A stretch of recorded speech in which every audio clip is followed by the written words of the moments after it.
Good morning, everybody. You know what time it is. This is Patrick Lee, and it is time for Midweek Motivation Live. We have a special guest in the studio today, Don Schmincke. Very, very well-known speaker, trainer of thousands of CEOs nationwide. We advertised this on Facebook last night. We have people already commenting about the guest today. We're excited to have him on. We're going to be back with Don in just a moment. Y'all hang loose, and we'll.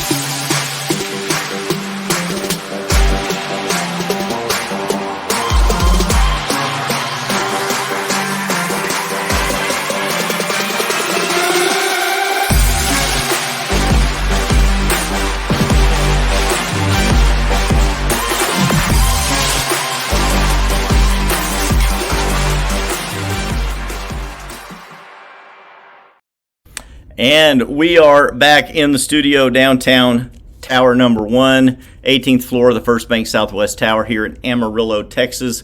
It's a beautiful, clear morning outside today from the 18th floor of my building.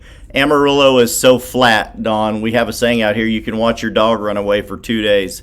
But I can see about 15 miles from the vantage point of my window. It's a beautiful morning. It snowed yesterday. It's all melting off. And you're in Baltimore, is that correct? Yes. How is the weather up there? So far it looks okay. Upper 30s, so it's fine. Terrific. Don, you're going to be new to all of the viewers here at the Midweek Motivation Live, and we do this live. We came in a couple of minutes after the hour this morning, getting a couple of our technical difficulties situated. We're so glad to have you on the show. We've been working on this literally for months. I've been telling my viewers we've been working on new guests, going in new directions in 2023, and we're so excited to have you on the show today. Don is the author of the best-selling book, The Code of the Executive, and has been featured in the Wall Street Journal and USA Today. He's an award-winning speaker, researcher, founder of the SAGA Leadership Institute, and delivered over 1,700 speeches to organizations, groups. I've got your press kit, and I've been reading the long list, and the accolades could go on forever, right, Don? You've done it. You've been there. You have the T-shirt, so to speak. I try to teach people on the show weekly. You know, the motto of the show is how to motivate you to success in every area of life. And you have experienced a lot of those. I've watched a lot of your podcasts. I'm halfway through The Code of the Executive right now on Kindle, and look forward to getting more of your books and just absorbing more of your content. You're a fascinating guy. And probably in the science world, I don't want to insult you at all in any way, but it's almost like you're the Forrest Gump of science, technology, studies, speaking. You've done a lot. And when I read through your bio and read about the places you've been and the stories that you tell, I'm just blown away that you've been there, you've done that, you've traveled all over the globe. Tell me a little bit about that. You were an MIT planetary physicist, and you kind of discovered a new calling in life. How did that happen? How did you go from being a planetary physicist and becoming one of the leading trainers of CEOs in America today?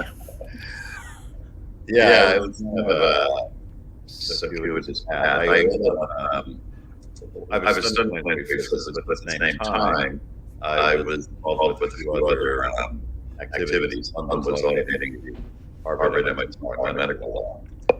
And what I was trying to do was, I guess, expand my science. And I ended up, I'm getting it right away right here. I'm getting a little bit of an echo through. I can hear you okay, but I'm just getting a little bit of an echo from your microphone. Oh, my mic. I wonder why. Yeah. Let me try to go. I just lost you. There we go. Can you hear me now? I can hear you now. Still have the echo. We love technology, isn't it great? As long as it's not disturbing listeners, I'll just continue.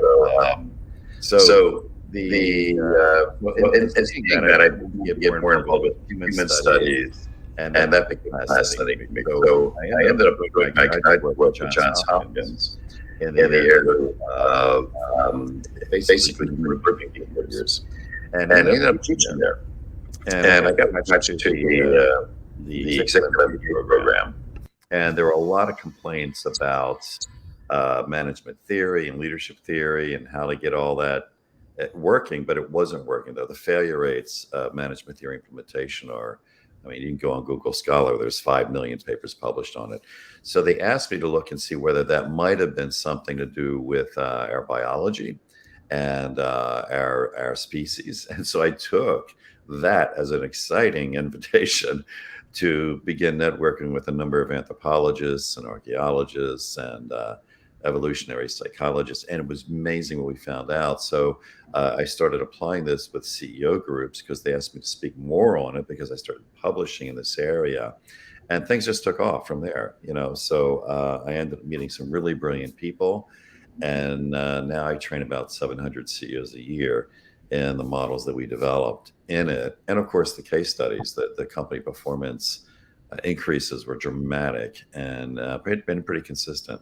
So I had so much fun doing it. I'm still learning a lot as I go through, but I still try to, you know, before COVID, I was doing a lot of expeditions in remote regions of the world, exploring how humans group, how they lead, and what's the basic biological nature of us as leaders. So Sure. Let's go into that for just a second. I've read where everyone that goes to a motivational podcast most of the time is fairly well read, but there are books out there on tribal leadership. Read Tribal Leadership, great book, and the tribal thought. And I wasn't going to go this direction, but let's chase a short rabbit trail. What were some of the things that you discovered in this, the need for humans to join together in a group, a tribe, a band? Was that something that you found was common in most of the areas that you traveled to, or was it something that was more of a Western, No. When we started doing teaching tribal leadership elements about 30 years ago, this is before it became a popular term. Right, And back right. then it was like very politically incorrect, and people were very sensitive to it. But we did it anyway. I mean, now everybody's got a book on tribes. Sure. But back then, it was really good pioneering work. And when we applied it, it was a matter of realizing that, you know, humans are a grouping species. Mm-hmm. And when we started looking at the hundreds of autopsies of failed change programs and failed culture alignment programs, we started seeing that every one of them failed to trigger grouping instincts. So when we started experimenting with that, we started getting like 100% success rate, which is a pretty good turnaround from a 90% failure rate to 100% success. Absolutely. But all we were doing was really learning from anthropologists and experts in the field that humans are designed to group. That's how we're programmed. So when we stimulate grouping behavior, it becomes very easy, very natural. And because I think if we did not group, we would die. We'd probably be extinct as a species. Because humans that are grouped together have a higher survival rate than if you're out there alone. Agreed. This explains why punishing a human is by ostracizing them from the group. So that's how we punish people. Even today, when we see, and unfortunately in our younger children, when they get ostracized from a group, it's an emotionally traumatic experience. And it's not cultural. It's not a Western thing. It's part of us as a species, and in any human group, in any culture, in any age. Being ostracized is not necessarily a pleasant thing because your death rate goes up. Absolutely. I was sharing with my team here some stories of my childhood last week, as recent as last week. And one of the the things I turned 59 a couple of months ago, and I go back to vinyl records and 8-track tapes in my first automobile. But when I was a child, if you got in trouble in school, in elementary school, you would go sit in the hall. They would remove you from the group, and you would go think about what you had done wrong, Mm. right? They would remove you from the group, and that was traumatic to me as a young man. And numerous times it was humorous, but I lived in a small town on the Oregon coast, and I lived close enough that within about 30 minutes I could be home if I walked. And so I was sent to the hall a couple of times, and I would just leave. I'm like, okay, if you don't want me in the group, I'm out of here. And then as I got older, I just learned if I'm not part of the group, then I'm going to go create my own group, and I'm going to work and hang out with, and I'm going to tribe with like-minded people that, we want to be together. And I think that, and I have watched a lot and read a lot, that there are many other cultures that are advanced and peaceful, that have found that growth comes from encouraging each other and including everyone into the group. And we've taught in the most recent podcast, actually, about the growth of ideas in a group setting. And Yeah. if my ideas are the only ideas that we're using, then we're not going to go very far, and we're not going to go very fast. So by growing in that group method, um, through encouragement and inclusion, that we can actually go a lot further. Yes.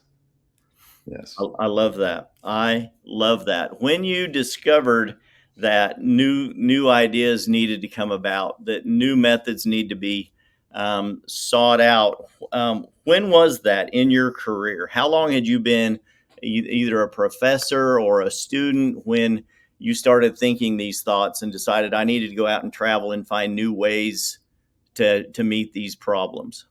I was in the early '90s. I think that was probably the time when I started surfacing a lot of CEO complaints. Yeah. And then there was a lot of scholarly literature that was being released on the failure rates of the top best-selling theory of the day. Mhm. And then I went to talk to some of the authors. I mean, if I found a lot of these authors never tested their theories before they sold millions of copies of books, and so I was confused, like how this was happening. And so, but there were a lot of authors out there that were exposing this in their work as well. So I sort of followed them. But it was really when I was at Hopkins that I was able to really get embedded directly with CEO groups Mhm. and inside companies, and this is where things started taking off. And so I was asked to speak, and then the book came out around the samurai approach, which answered a lot of questions about leadership and how to get rid of the ego and how to have honor and bravery. And so, Right. yeah, that just took off when I wrote the Code of the Executive. And then later on, I worked with the climber Chris Warner. We did high altitude leadership. So it's been a really delightful journey. I just run into so many great people, and we're still learning today. But now, when we go into a company, we're pretty confident that we can increase performance levels past their attempts with other methods. Sure. And I've listened to a lot of your podcasts, and I've listened to a lot of different questions that have been thrown at you. And some of the speakers on these podcasts try to throw you for a loop. They want to ask you something that has never been asked. Maybe they want to catch you in something, and I don't like those little hooks. And, and some of them, I'm always impressed you always come back with a great answer, and you always answer well. So this question, what kind of pushback when you challenged the norms of these executives, these CEOs, the plans, the systems, the strategies that they were using, if they were strategies at all? Many of them may have only been tactical moves sometimes. Did you come up with these ideas? You were asked to speak, and it started gaining traction. Well, as that happened, did you receive a bunch of pushback when you started, coming up with these new methods and instructing these CEOs about the things that they were doing that did not work?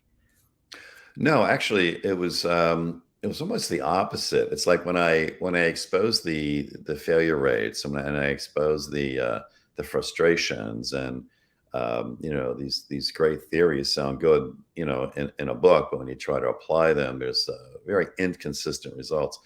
I I had a lot of CEOs just sort of like say, thank God you're mentioning that. Somebody's now telling the truth. And I thought it was just me, and I thought we weren't doing it right.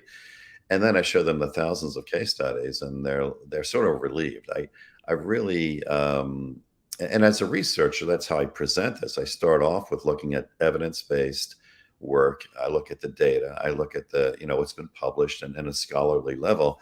And when they receive that, I think it opens the door to, like, we can accept that we have some issues here, Yeah. and we should be asking different questions. And then that leads me into opening up what we discovered, the new models that we're using, and a lot of it evidence based around history and around modern science. So a lot of, Huh? I think, if we approach management and leadership from an ancient historical observation, but also validated by what we know now about our brain, our physiology, our evolutionary patterns, it all makes sense. And then when you apply it and you see the results that are dramatic, it just gives me more incentive to continue doing this work. So it's been a lot of fun, but I haven't received a lot of pushback. Sometimes there's confusion or resistance to open the door on some political incorrectness, but I think people get over that pretty quickly. Well, when people are paying for someone to come in and give them help, you would like to think that they would receive that. And I've just, as I've traveled a little, I'm nowhere near as well traveled as you, and I go to seminars, conferences, and try to listen to people, always trying to improve myself, and then I can in turn share that with the small group of people that may want to listen to what Patrick Lee has to say. Mhm, Um, but the man with facts can trump a guy with an idea, on any given day at any given time. And mhm, when you bring in, you know, proof of failed methods and strategies, and you can present that to them, you would think that they would be open to that. But I have seen so many modern day, like, business gurus. They've got the new best-selling book out there, and some people call it, like, book du jour. There are a lot of those people out there. They're self-help preachers, they're motivational guys, and they've got a new book, and it seems like society is always looking for the next shiny new thing. mhm, You have found that you went into the Code of the Samurai. You adapted this book to the Code of the Executive over 30 years ago, and you've been utilizing those concepts all of this time and helping that be presented into these different industries. mhm. Um, did you find out that that these are basically timeless concepts that never change, that if you utilize them, that you really can't help but become better at what you do, that you become a better leader, a better tribe, if you will, a better company and organization? Is that something that you have found? Yeah, a lot of what works is pretty timeless. It's not that we just invented how to lead people.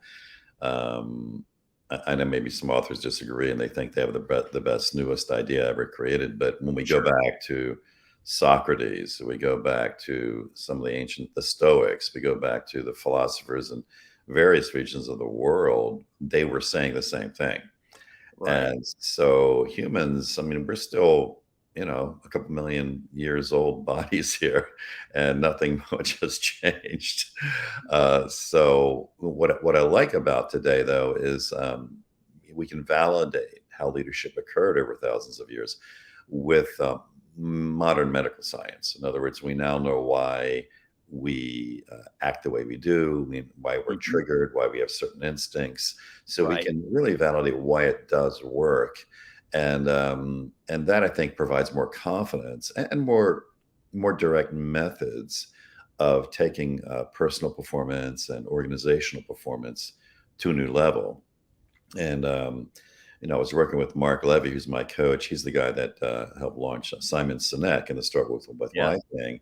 And he says, Don, you really all you seem to be doing, because he's interviewed all my clients, and he's like a brand genius. And Right. he says it's all about winning. It seems to be the common pattern of what you're doing. So we have a new book coming out called Winners and Losers, and he was right. I mean, when we look throughout history, leaders were able to organize humans in a way to win something, whatever that something is. It could have been a purpose, a cause. It could have been geography. It could have been an Sure. award situation. It could have been markets. It could be, whatever. It's about winning. And I think if we look at that from that level, it opens up a whole new thing. So this book in entrepreneurship that everybody's been wanting me to write, it was about winning, but was even more fascinating when I got into the research. It was really more about losing. In other Agree. words, the Yeah. greatest entrepreneurs, the greatest leaders could lose powerfully. And we teach a lot about, hey, how to be a winner, but we don't teach a lot about how to be a loser. But it's Right. in the losing, when done correctly, makes you a more powerful leader tomorrow. And when I started digging into the biography of some successful entrepreneurs, Richard Branson and those guys, and you look at their history, it wasn't a bunch of wins. It was a lot Right. of failures. It was a lot of, picking yourself up. What did you learn? And trying something new. So that's what I think we should be teaching. I think we need to teach the power of losing as a way to become great instead of Agree. avoiding it. And then we get some book on how to win. It doesn't go well. We think, oh well, I didn't do it right. No, no, no, no. We're missing the whole point. So that's one of the new things that I got out of that. When you go through history, you see the same thing. It's just this is not new. Man, you are speaking to my inner guy right now. That is an area where I think you and I can definitely agree and connect. I've done a couple of shows in the past. We've recorded on that exact topic, and that I believe how well you lose is way more of an indicator of how far you'll go in life versus how well you win. It's Mhm. easy to win when you have done the preparation. I believe a lot of a lot of things that we repeat weekly on the show. Um, I believe that preparation outperforms motivation on most levels. I try to motivate people. I try to pull them out of a rut of sitting on the couch watching TV, not performing, not taking care of their health, not taking care of their relationships, which I believe the tribal part of us as humans is that relationships are everything. But Mhm. how do you react? How do you respond when you lose? Because we have raised a generation of children that have gotten these participation trophies and certificates. And as a 59-year-old guy, I'm on, we're not old. We're just entering our next season of greatness, right? We're not old, but we have grown through. Man, I used to participate in pitch, hit, and throw, and punt, pass, and kick, and then through you'd get a trophy if you won. If you actually did, if you placed, you got a trophy for first, second, or third place. And we didn't like third place; we wanted to be number one. Mhm. But when we at the end of my school years, I started seeing these certificates coming out for participation, and at that point, I could tell we were on a slippery slope of where we were going to go as a civilization. Yeah. People don't need to be rewarded. People need to be rewarded for effort. Number one, you need to encourage them. We need to include them and tell them, "Hey, you can do better." But rewarding people for lack of performance, I think, is a very slippery slope for us to be on. How well you lose is going to dictate much more how far you go in life than how well you win. How does a leader become more like a samurai? We talked about some of these concepts. So you've changed this to the code of the executive. How do we become more like a samurai in order to enhance our personal leadership, maybe with our company or as an individual in our career? I think the interesting thing that I learned when Oxford University gave me permission to use this manuscript and republish it was that the first chapter was on death, and Uh-huh. so that's really the answer. And it wasn't the physical death that the samurai were famous for, but it was really the death of the ego. That's what they were training. They were training that, the ego will not allow you to achieve honor and bravery and integrity.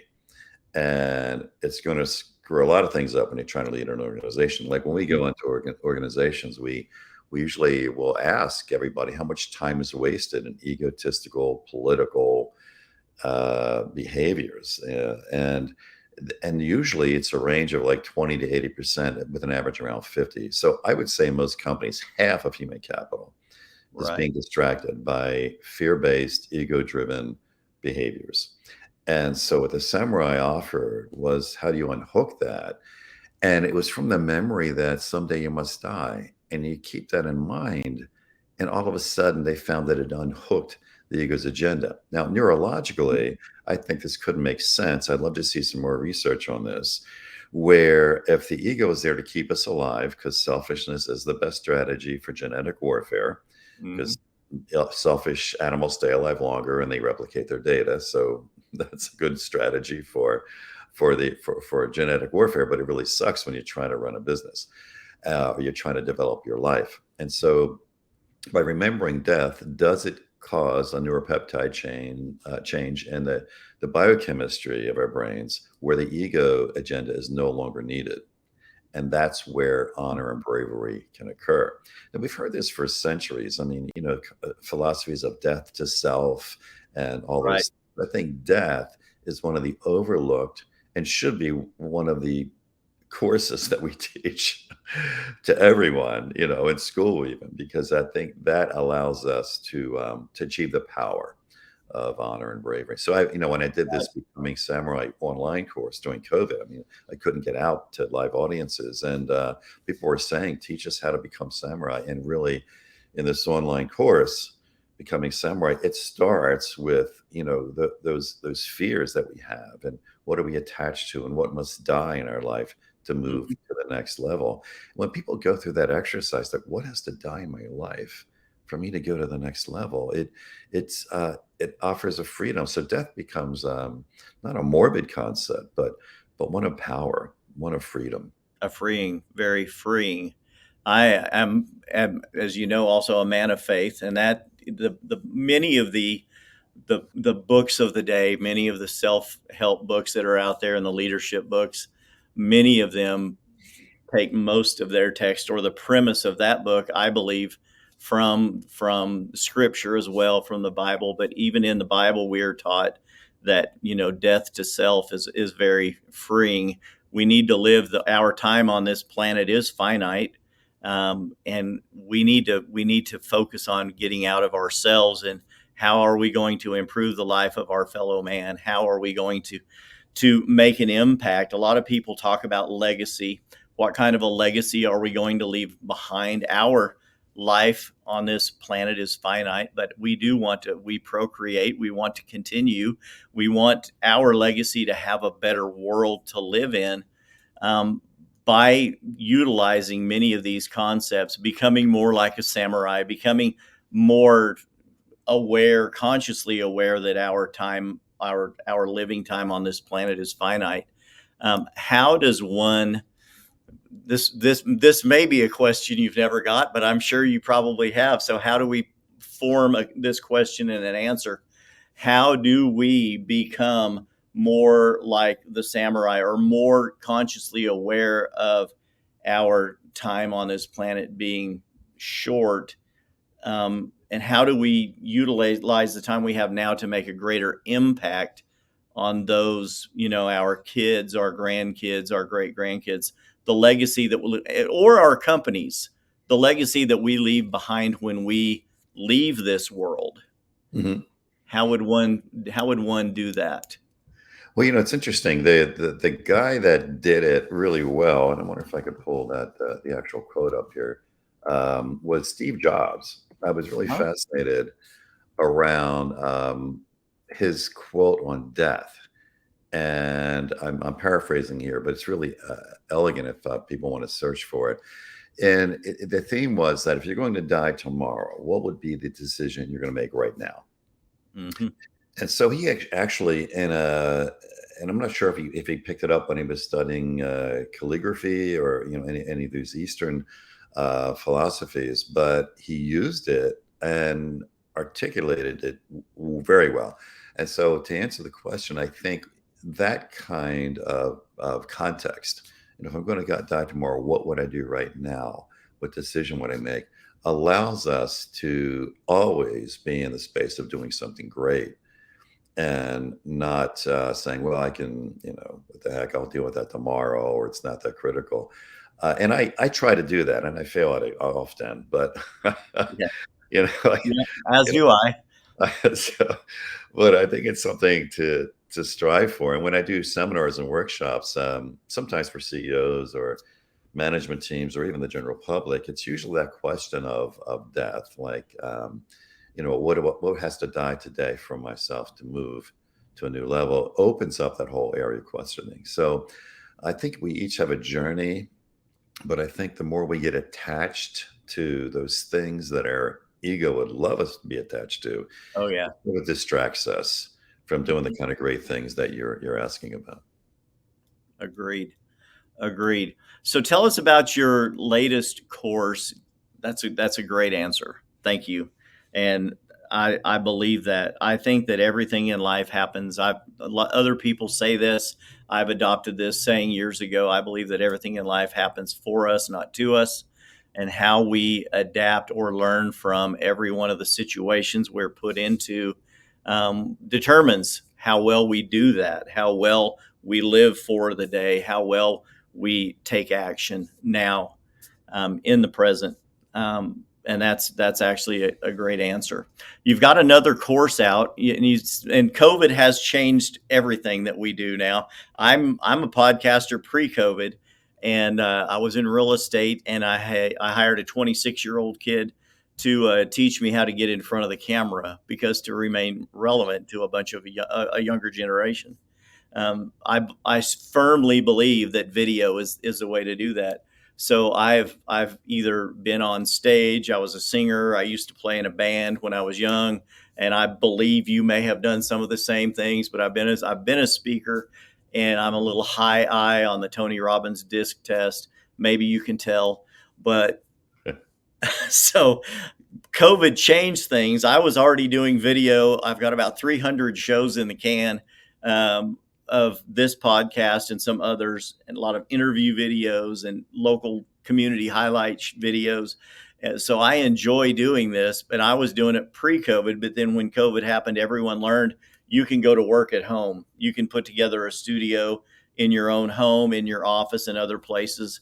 And with the cameras, the technology that we have now, we can share knowledge, wisdom, motivation everywhere we are at nearly any given time. So you have started creating courses. You could travel and speak for years, and COVID changed that, correct? Yeah. So you started creating a lot of things online. You created your own studio space and started creating courses online. And you've got another one out called How to Slay Dragons. So we've talked about samurais. Let's move from samurais to dragons. What Yeah. is this new course about? Well, and looking at evolving our brand, and this is going back to Mark Levy again. I was going through a project, and he said, "I think this is about dragons or something." And then it was interesting. The iconic view of that symbol of dragons actually opened up more of something that could be useful, but translating everything that I've been doing, but putting it in a form that could be useful for the general public. Sure. My early work on becoming samurai was more for like leadership and organizational impact, whereas this was a way to take those ancient concepts that are validated now in modern science to look at how do we apply it in our life. And so we could use the look at what are those chronic dragon problems in our life, which are not like problems that can be easily solvable by normal means, but those things that are just lingering and they're just not going away. And I thought it would be great to apply this to those dragon problems. And Sure. that's where the idea came from. And of course, we introduced the issue of death there. And, the dragons we have get attached to something, and it's our attachment to those things that create this dangerous thing, and how can we use death as a way to free ourselves from it? So it was a great way to put this philosophy in play, and it was a lot of fun developing that course, and we're still evolving it. But yeah, that's where. Sure. So you have a company called SAGA Leadership, Hmm. and your company really, you travel, you speak to CEOs, you're a keynote speaker for thousands of events in the past, and it's not funny, but it's always great to say when you can say I've literally spoken at thousands of events. Um, that's incredible. You put together SAGA Leadership. Um, Tell us a little more about your company, the main thrust of your company, the things that your main focus now moving forward. Who is the ideal client for your company, your brand? How would you approach getting in front of these companies? Well, a lot of our standard market has always been CEOs and business owners, so we still are there. What we're doing is extending it into entrepreneurs. Right. People that have either left their job, or they've been trying to start up a business, and so this new book coming out in a few months is going to be winners and losers, looking at how entrepreneurs use the power of losing as a way to make themselves great versus the kind of rah-rah motivational books that are out there. And when you're an entrepreneur, falling Yeah. flat down on your face, that just doesn't seem to be enough. And so we're going in the opposite direction. We're basically saying, look, the fall is where you begin. That Right. means you're on the right track. So the book is about that. So we're extending more into the entrepreneur space, and I'd like to get more into the personal development market too, as well. So we're looking at, like, the Dragons course is a good experiment in that area. And I think when we're looking at that, we're talking about more social media exposure. Sure. So now on a venture to get out there more and deliver online versus me having to show up, because I'm a limited bandwidth. I can only go to so many cities a week. Absolutely. I certainly understand that, and I appreciate that because I find that that is very much needed. Most of my audience is in that category. It's going to be more entrepreneurs. Most of the people locally, friends of mine in my sphere, they watch the show. They're business owners. They're people that are trying to do personal development. They're in that space as well, trying to get ahead. Some of them, we have a lot of pastors that watch the show, a lot of Mm, people that run large faith-based organizations, and other people that are CEOs of their company. So I don't know who the everyone is that watch the show, just like you don't as well. But it's on, we go through Buzzsprout and we're on all major podcast platforms. So we don't know the farthest ends of the reach of where the podcast goes. And I like to think that it's localized and around the world, and people can use what you have to offer. And mm, that's one of the main reasons. It took us a few months, and I wanted to get you on the show. I love it and everything that you have to offer. And I've been taking notes while we've been speaking. And of course, I want to remind people that the book that you've got coming out, Winners and Losers, I think that as we've talked about that concept, learning to lose well will dictate how far you go in life. The concept of the death of the ego, I think, is very powerful. In that statement you just made, the fall is where you begin. I had to write that down.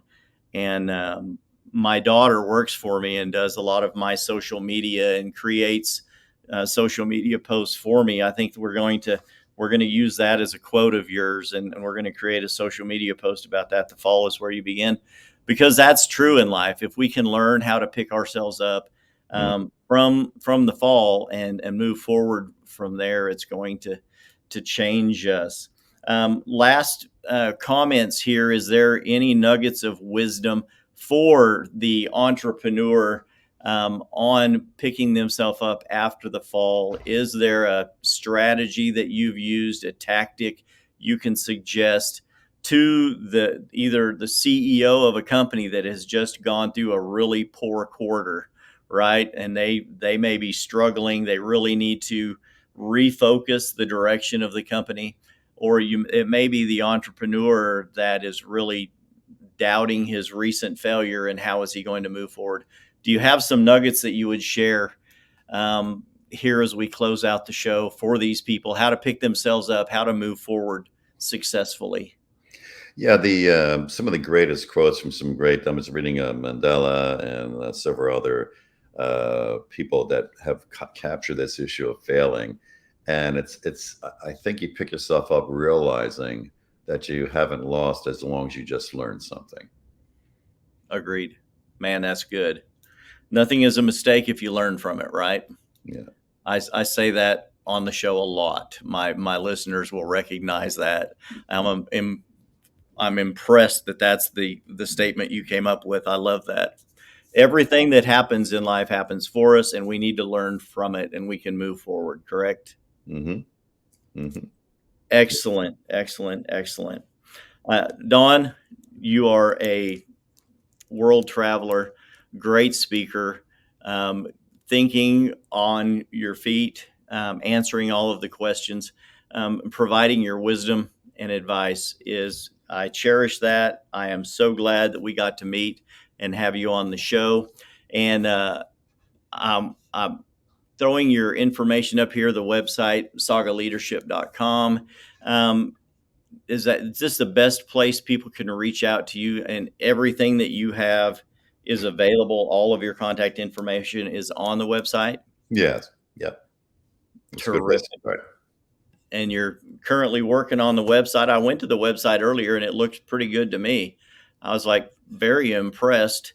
So I believe that anyone that reaches out to you at sagaleadership.com, they're going to find out everything they need to know about how to get in touch with you. And if you would like to have Don, come and speak as a keynote speaker for your company, if you need him to come in and do an intensive training for the leadership of your company, I'm going to give him a couple of the courses that you teach here. I printed this out just to let some people know. This is Midweek Motivation Live with Patrick Lee, and our special guest is Don Schmincke. So we're a podcast. I'm a realtor. I have a realtor team, and I reach out to a lot of realtors. We have a lot of faith-based people on here, a lot of entrepreneurs. Don is the real deal. Okay. If Don has been published, he's been in the news literally on every news organization you can imagine, from the Business Journal to Industry Week to the Wall Street Journal. He's been on USA Today, Business Today. You have references and testimonials from everyone who is anyone, basically, in big business. And I'm blowing your head up as we get out of the show here, Don. But it's just, you're the guy. There are so many testimonials, but you have taught these courses to these companies, and many of these talks, I'm just going to give people some examples as we end up here. The Viking Leadership Secret for driving focused achievement, Samurai Methods for faster decisiveness and execution in your business, the Anthropology of Exceptional Organizational Structures, 3 Tribal Arts for effective culture change, the Primal Archetype for superior strategic performance, and Ancient Methods for modern strategies. These are all things that Don can come and speak on at your company as well, at your corporation. And Don would be happy to fit you into his busy schedule as we move forward. And some of these may be live, and some of them you can do Zoom trainings, correct? Yep. From the Schmincke studios there at your place, yeah. Right? I love that. And I love one of the other podcasts I was listening to, how you turned a space at your place there into a nice studio.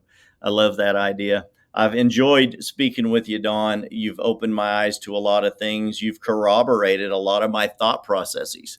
That really impressed me. I'm like, I like to think I'm on the right track as I'm helping other people as well. Thank you so much for being here with us today, Don. I look forward to talking to you again in the future. And if anyone watching the show is interested in reaching out to Don, you can simply go to his website. It's up on the screen, sagaleadership.com.